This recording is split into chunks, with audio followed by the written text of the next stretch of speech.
Vraiment, cette vidéo, c'est une de mes meilleures moves découvertes que j'ai jamais fait avec un très bon ami, Babacar. Comme vous le voyez bien, avec sa belle voiture, Masha'Allah. Si, mais Babacar, quand tu m'as auto bi, yow tamit, ma xana duma sa xarit. Oh, Masha'Allah, yana rap ak jàmm.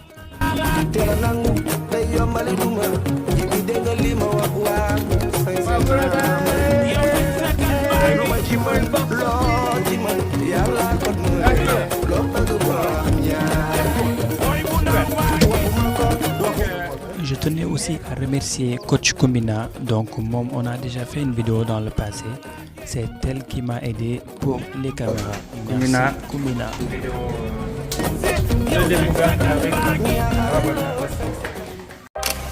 Salam alaikum, bonjour à tous, j'espère que vous allez bien. Donc, on est là aujourd'hui pour l'émission Move Découverte. Donc, on est là avec quelqu'un de vraiment spécial, Babacar.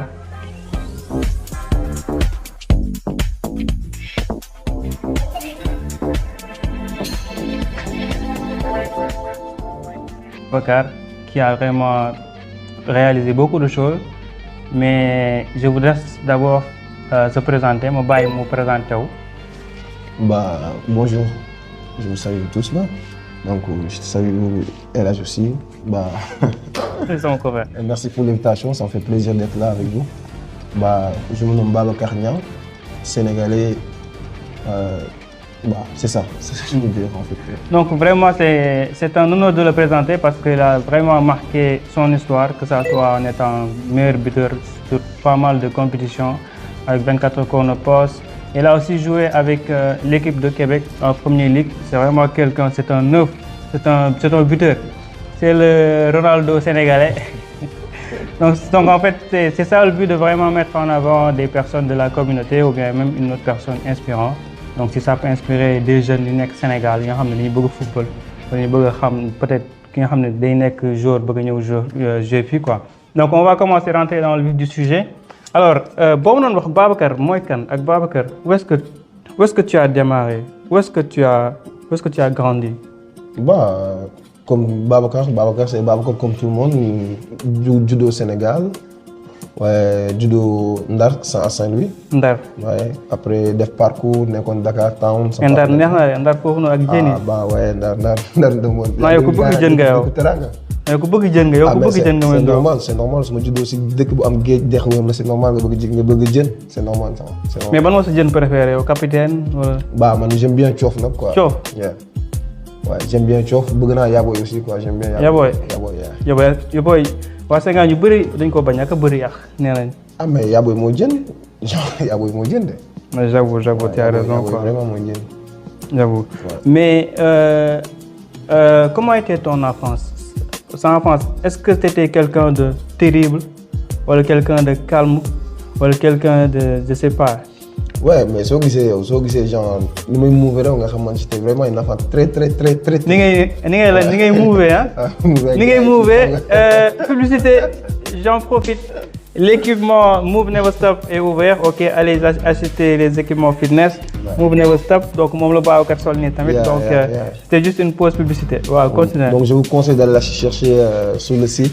Peut-être elzomove.com. Elzo.com, elle va mettre le lien dessus. Parfaitement. Donc comme ce que je viens de dire tout à l'heure. Soo gisee ni may mouver nga xam ne xale bu terrible laa woon quoi. Vraiment terrible. Sonal samay parents xam nga. Ndeysaan. Comme tout le monde là quoi. Soo gisee terrible dans le sens ngay génn doo tàggoo dugg fii génn fii ñu lay dóor di la yóbbu feneen ay daara yu ne xam comme tout le monde quoi. Ah si. Non mais vraiment faut vivre sa jeunesse hein, parce que boo ko deful après da ngay màgg aussi xam nga da ngay tëju wala doo ubbeeku ci àddina quoi. Ouais, c'est ça. Donc là, si je comprends bien, il y a un judo et tout. Est-ce que tu as déjà voyagé sur les autres coins du Sénégal? Ou peut-être, voilà. Oui. Je suis à Dakar, il y a parce qu'il y a un cœur. Nord-Foire, je suis Nord-Foire. Ouais, je suis à HLM aussi. J'ai voyagé dans certaines régions comme Kaolack, Mbour, Thiès. J'ai pas mal fait quelques régions au Sénégal en fait. J'ai voyagé aussi dans certains pays en Afrique. Comme Côte d'Ivoire, j'ai allé faire des vacances là-bas. Ouais. Côte d'Ivoire, c'est bon? Ouais, ça va, ça fait l'affaire. Ouais. T'aimes la tchèque? Ouais, j'aime bien. J'aime bien, ouais. Super. Sinon, à part ça, est-ce que tu as déjà voyagé sur d'autres pays à l'extérieur de l'Afrique? Bien sûr, bien sûr. J'ai déjà allé en Turquie. J'ai déjà allé aussi en France. France. Oui. D'accord, on est en France. Oui, moi, je suis en France. Ah ouais. Je passe en France. Mais il y a dëkk bi ah. Ah mais c'est normal. Ouais. C'est normal. Donc, après, c'est France que j'ai quitté pour venir au Canada. Ok.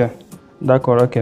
Mais en fait, il y avait un moment, un jour, tu m'avais parlé que tu as été déjà en Italie un jour. Ouais, mais là-bas, c'est mon père qui est là-bas, quoi. C'était juste vite fait, en fait. Ah, d'accord. Pas rester, en fait. Mais par exemple, tous les coins du monde que tu as visités, que ce soit Côte d'Ivoire, France, ou la Turquie, quel pays t'a le plus marqué, que tu as plus aimé moi, le marqué quoi? Quel pays m'a plus marqué? Bah, ça va, hein, parce que il y a une idée qui j'ai genre dans mon fond pour toi quoi, tu vois ce que je veux dire. C'était juste pour les vacances, des trucs comme ça, vite fait, tu vois. Ouais, tu vacances yooyu bon moment nga toog nga ne si non dëkk bi moom non vacances moom vraiment. Faut mu ñëwaat quoi. Voilà, tu vois, faut mu ñëwaat xam nga. Wala gis benn xale bu nice ni nga ne si non fi moom faut mu ñëwaat. Non, je dirais Turquie. Turquie, yeah. Turquie, parce qu'il y a beaucoup de choses intéressantes qui ont fofu. C'est une business vie, il y a beaucoup de choses. On a même faire de solo, donc et là, les bagages ça coûte vraiment moins cher et ça fait nice, tu vois. Et même leur alimentation, on a arrêté de c'est très moins bien, cher aussi et d'avenir. Donc Turquie, ouais. Parfait. Mais sinon en fait, voyage boobu en fait, lu mu la jàngal ci humainement et sportivement. Lu mu la jàngal si àddina quoi. Bah, c'est les voyages qui va t'encourager que nga gën a mën a liggéey parce que pour nga def am yenn vacances il faut nga liggéey pour am benn économie bi en fait, tu vois ce que je veux dire. C'est vrai, surtout tant que yoroo benn source bi doo mën def. C'est surtout vie extérieure bi j'avoue. Donc da lay gën a motiver pour soo bëggee demaat vacances yu mel noonu nga gën a mën a liggéey. C'est juste ça en fait. Y a pas amul si nëpp loolu la liggéey la quoi. Da ngay mën a liggéey.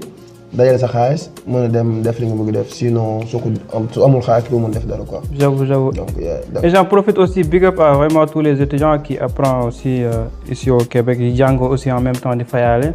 Parce que c'est pas facile donc courage à vous. Xam nga bés dina ñëw voilà naaj bi ñëw quoi inchallah bu leen bàyyi. mais noonu mais ñu dugg nag ci côté sport bi. yow lan moo la bëggloo football. ñu dugg ci côté Cristiano Ronaldo kan mooy Cristiano Ronaldo Babacar Wiz Brero léegi yow lan moo tax nga bëgg football lan moo la qu'est-ce qui a débuté pour toi le football en fait fan la jógee quoi sa passion football ak sa bëgg-bëgg football. Ouais, football moom je peux dire que comme ni mu dal ñu plaisir la boo xam day ñëw ci yow quoi tu vois ce que je veux dire. Moi avec ma taille quand j'étais jeune les gens me voyaient plus sur le basket en fait tu vois ce que je veux dire. En plus j'ai un grand frère qui s'appelle Pape Sylla, je le salue au passage. Moom dafa bokkoon ci ñu organisation club basket Saint-Louis quoi. Saint-Louis basket club. Ah ouais. Ouais, donc il me forçait toujours pour ma ak taille bi ma yoroon. Donc les gens voulaient basket quoi. Non boo kii woon basket nag xëy na nga am dara de. Donc da gars yi doon forcer pour mu dem basket ji affaire yi noonu mais. boobu bu fekkee loo bëggoo ko quoi tu vois. mais ban poste lañ la doon teg ba nga doon football. temps yi nekk xale. mooy football. waaw ba doon je joue toujours excentré attaquant genre je joue toujours offensif en fait.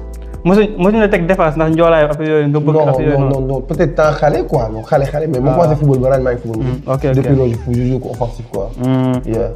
d'accord mais par exemple instant yi man gis naa ne yaa ngi football xam nga yaa ngi def vraiment aussi ay compétition.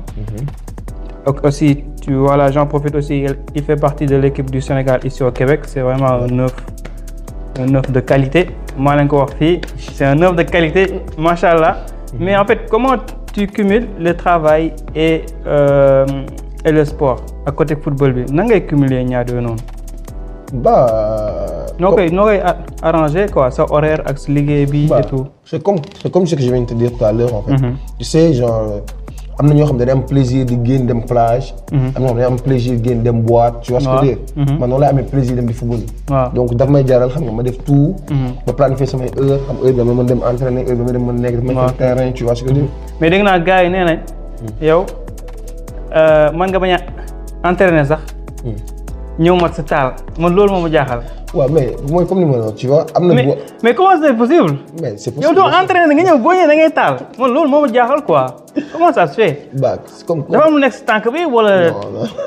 non gars yi dafa am lu nekk si tànk wala c'est quoi. non c'est pas le cas. C'est quoi le secret. Non, il n'y a pas de secret, il n'y a pas de secret. Comme ce que je viens de dire tout à l'heure. C'est quelque chose que tu fais genre, avec amour, quoi. Tu vois ce que je veux dire? Avec amour. Amour, passion, mon amour, tu vois. Dëgg la nga dem nekk sa occupation dem liggéey parce que temps bi soo fi nekkee il faut ngay job aussi, tu vois. da ngay dox boo kiiwul da ngay dox waaw. Donc du coup soo ñëwee ak deretu gaynde yi xam nga. bañkat bi ngay doon. ak si man dama nekk nit comme dama bëgg ay trophée. waaw j'aime bien les trophées quoi man su ma diggee ñu ne ku def lii mooy gagné lii man je me vois que lii maa ko yóbbu sama kër quoi tu vois ce que je veux dire. J'en profite pour parler aussi des trophées. J'ai vu que tu m'as parlé vraiment de beaucoup de trophées que tu as remportés et man aussi même je suis acteur sur ça parce que maa nekkoon ci communication 2024 ak 2023 bu Sénégal et que gars yi aussi voilà c'était vraiment quelqu'un qui marquait. Il avait aussi beaucoup de trophées durant ces championnats. léegi yow à part trophée yooyu ma la xamal est-ce que mën nga ñu lister trophée meilleur buteur yi nga jël ak ou bien les trophées de meilleur joueur et tout jusqu'à maintenant parce que man mënu ma ko jàpp yi ma wax dafa bëri. mais tu parles de Canada genre jëm ci Canada parce que suñu bëggee day sori. waaw léegi xoolal nañ jéem a wax yëpp rek boo sonnee nga noppi. léegi baa ma jox na man moom jàpp ma yëpp kon exemple comme ni baa ma jox la Canada yi xam parfaitement jox nañu comme exemple 2021 la commencé jouer fii championnat Canada tu vois ce que je veux dire joué naa fi benn championnat mixte donc foofu mooy envoyé après naa la jox détail joué naa fi championnat mixte en 2021 c'est donc boobu laay doogaa intégré bi xamaguma gars yi seen jeune mu demee ma ñëw vite fait intégré équipe bi groupe bi jël meilleur buteur 2021 avec championnat mixte bi waaw après par la suite si la intégré équipe Sénégal bi dem 24 chrono 2023 waaw 2023 waaw 2023 gars yi jël na ñaareelu coupe bi waaw 2023 bi non vraiment cette année c'était exceptionnel. On a vraiment fait un doublé. C'est lañ jël championnat bi jël coupe bi. temps aussi ci communication maa ngi nekkoon sama 100% di joxe. donc boobu nag 2023 bi si la jël meilleur buteur encore. amoon 15 buts keneen ki am 7 buts xam 8 buts. non vraiment je ne sais pas. ok. 2024 aussi pareil. maa jël meilleur buteur championnat bi. ok si 2025 bi ci la am.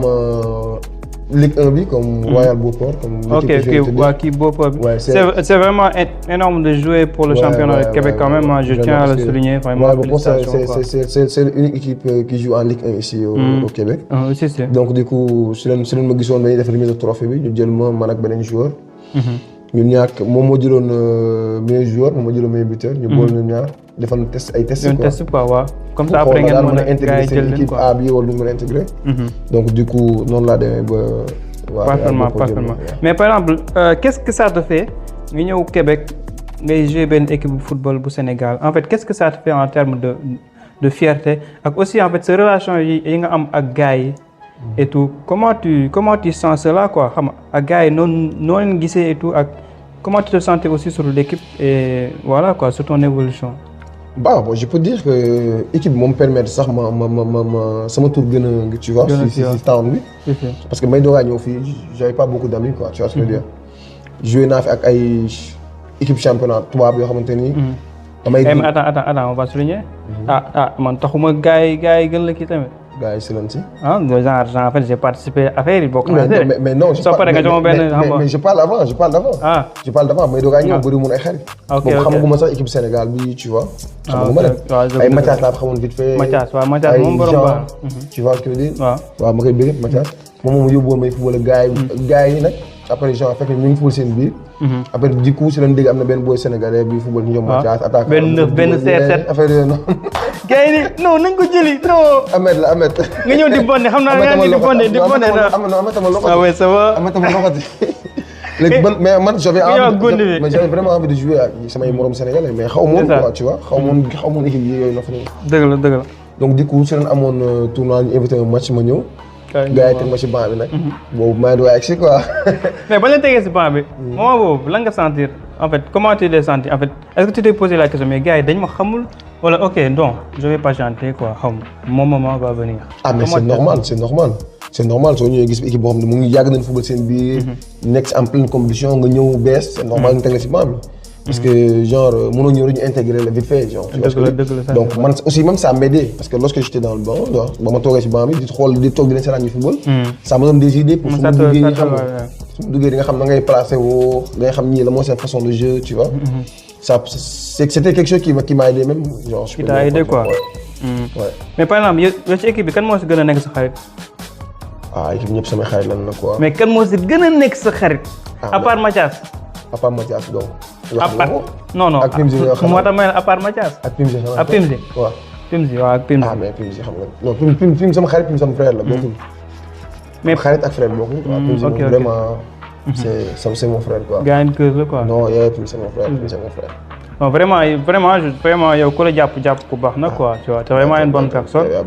te voilà quoi faut vraiment voilà ku la am moom am na xarit moom vraiment macha allah. xam nga kan moo la gën a sonal ci équipe bi kan moo la gën a maanaam koo xam ne moom mënoo toog te du ñëw ruube la wala ñëw sonal la wala ñëw. si joueur yi wala si. waaw si joueur yi. su dee joueur moom Fallou Maafé ak Doudou sonal na ma quoi ñoom ñaar ñoom. Fallou Doudou. waaw Fallou Maafé moom. Fallou Maafé. non sonal na ma trop ak Doudou. wala Fallou déggee. non maa ngi soog a dégg. sonal na ma trop ak Doudou. fekk staff la moom. Bamba ak Sylla sonal na ma trop. Bamba ak Sylla. non ma fatigue man. tout Sylla non Sylla il est. Sylla mu ngi fubal match bi 3 bi sax ñëw mën doo ko dara. moom la yàq match bi. non j'ai oublié Pape.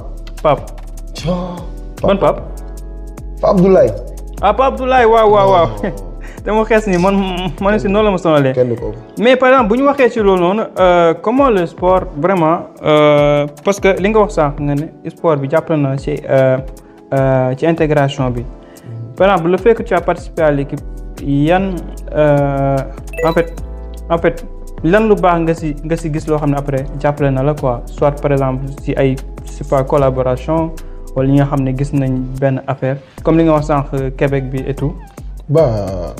Genre tu sais c'est comme ce que je viens de te dire quoi. da nga ñëw fekk benn groupe boo xam déjà famille la quoi tu vois ce que je veux dire. waaw may ñëw déjà ñii ñëw bokk fi mu dëkk ñooy nekk every time every day tu vois ce que je veux dire.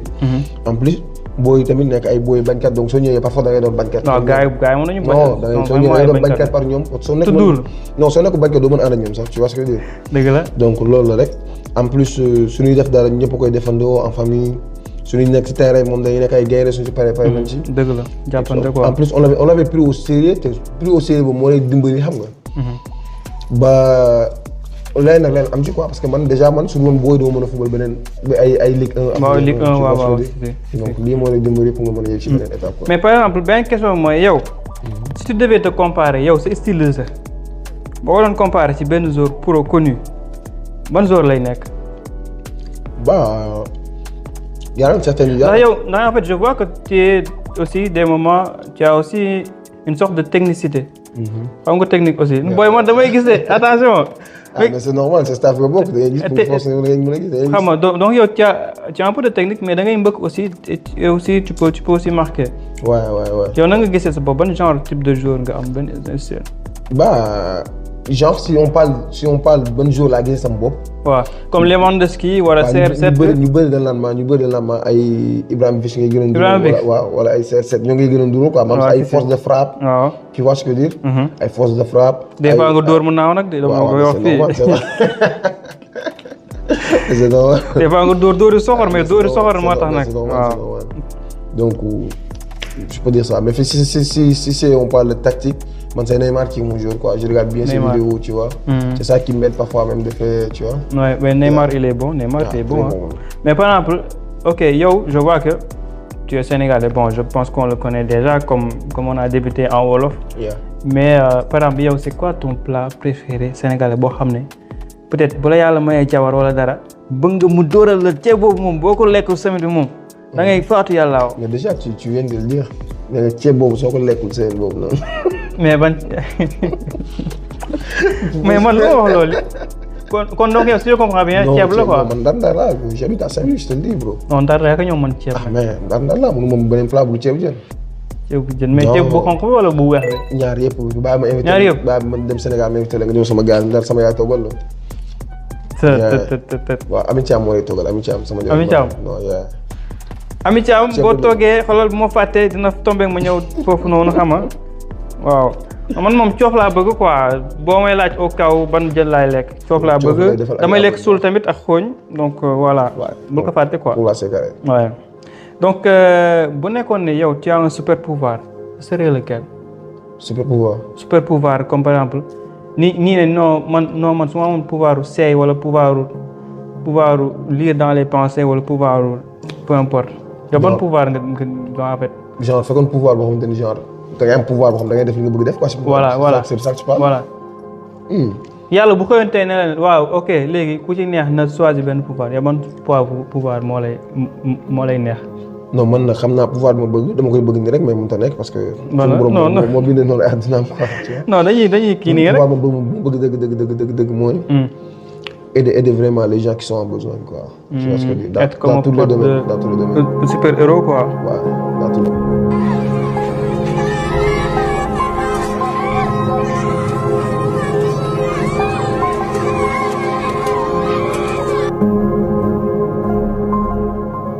ça yeah. Mais pourquoi pas par exemple yow mën nga yàlla mën na la yow benn niveau tu peux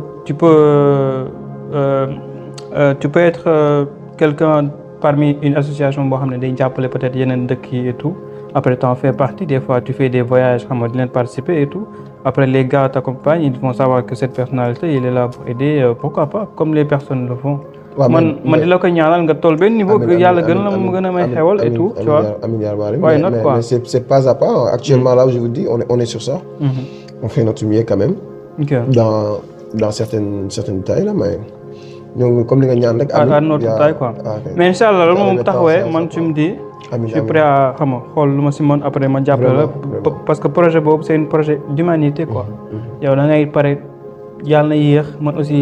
yàlla na yéex ñëpp dañuy dem quoi mais day amaat benn génération buy ñëw donc foog ñu jàppale loo xam ne buñ demee si yàlla xam nga dina am luy daw loo xam ne dina jàppale ñeneen yàlla man ñuy defal tiyaaba ñu dugg aljana xoolal toogee ko nii di defaat suñu interview nag waaw dugaat benn interview aljana pourquoi pas non war na yàlla mais par exemple yow pour yow kan mooy sa artiste sénégalais si rappeur yi ou musicien yi. d'ailleurs yow rappeur ngay déglu wala. mbalax non man nag lépp melomaan la lépp laay déglu. melomaan ok léegi yow ci mbalaxmaan xam naa ne Wally moom na koy déglu. waaw Wally moom koy déglu ci mbalaxmaan yi kan mooy sa kii. Ibra Naajo. Ibra Naajo.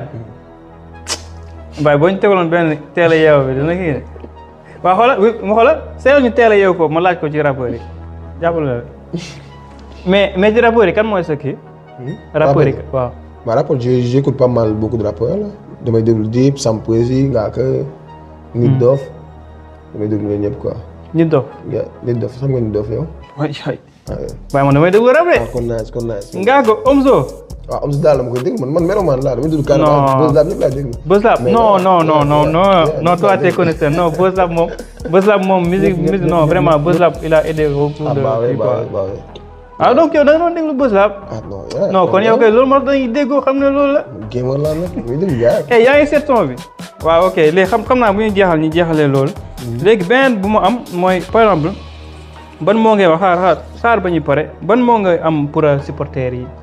supporters yi nga xam ne peut-être ils sont connus avec le foot xam nga la nga leen di wax et tout ak peut-être est-ce que tu as d'autres projets dans le foot yoo xam ne peut-être wala benn équipe wala yeneen saison yu ñëw. Pour toi quoi. Ouais, bien sûr que oui. Comme j'ai commencé de jouer avec Ligue 1, tu vois. Donc du coup, c'est sûr que tu es au courant que ces derniers temps, je suis blessé au genou. Bah, Amin, que là j'ai en train de faire les traitements comme il faut.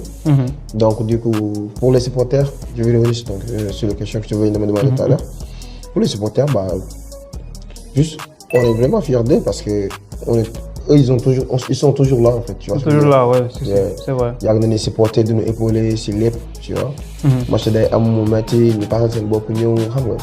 toog supporter parce que drapeau moo tax na quoi. tu vois ce que je veux dire. non vraiment. Ouais, donc, la communauté sénégalaise elle est exceptionnelle. Ah ouais, ak nit lu mu mën ci def comme projet comme prix même man pour le truc de Move Never Stop là j'ai des personnes que je connaissais pas mais ils nous ont vu que je suis sénégalais. Ils ont commencé vraiment à non Sénégalais. Ça c'est vraiment une chance quoi. Ça c'est une chance parce que par exemple je te donne un exemple même Moustapha Diakhaté. Le monsieur qui joue en MMA là et tout xam nga di xeex. moom voilà parfaitement moom mi ngi Belgique. Mais boo xoolee Sénégalais ñoo koy gën a mettre en avant que waa Belgique. Ah mais c'est normal. parce qu'en fait qu'il a montré qu'il est Sénégalais. gars yi nga xam ne Sénégalais tu vois. man loolu moo tax aussi. je suis fier de les Sénégalais ils mettent des trucs traditionnels tu vois. c'est ça. donc c'est ça. Nous sommes sans complexe quoi. c'est ça notre kii quoi. Bon je vais pas tenir longtemps mais lan mooy sa moo bu njëkk ak kan ngay jox dédicace. Bah déjà yow laay njëkk gërëm je te remercie vraiment ci invitation bi.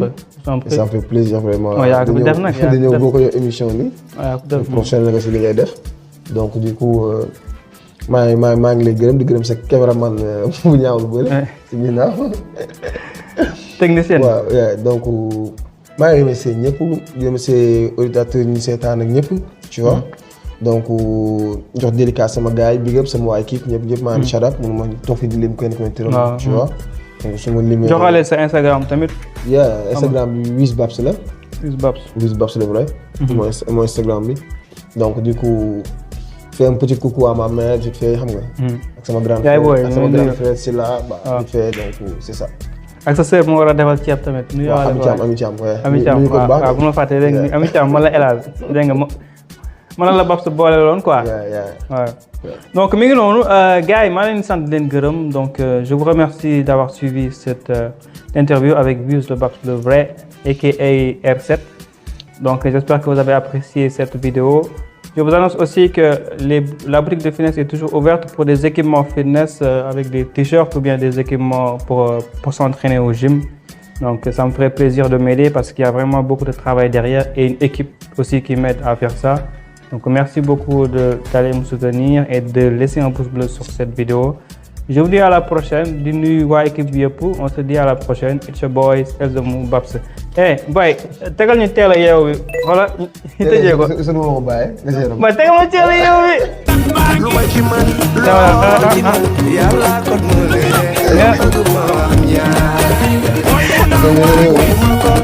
na lii Ibi Njaay xam nga li ma wax